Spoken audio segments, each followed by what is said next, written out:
तुम मेरी सोच से ज्यादा अच्छी हो। तुम्हारा ये मोहतात रवैया मुझे बहुत पसंद है।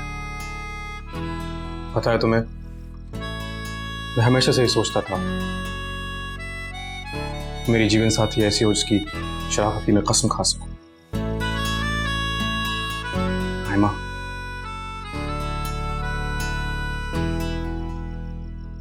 I love you।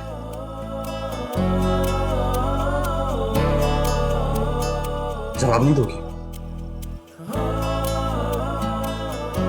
फिर इस बात का जवाब दिया तो समझे मैंने अपनी हदूदें पार कर ली हैं। मगर मुझे जवाब चाहिए आयमा। और मेरे पास जवाब नहीं है। यानी तुम जवाब देना ही नहीं चाहती? अच्छा, अगर जवाब देती तो क्या होता जवाब तुम्हारा? शायद आपने जो कहा है दोहरा देती।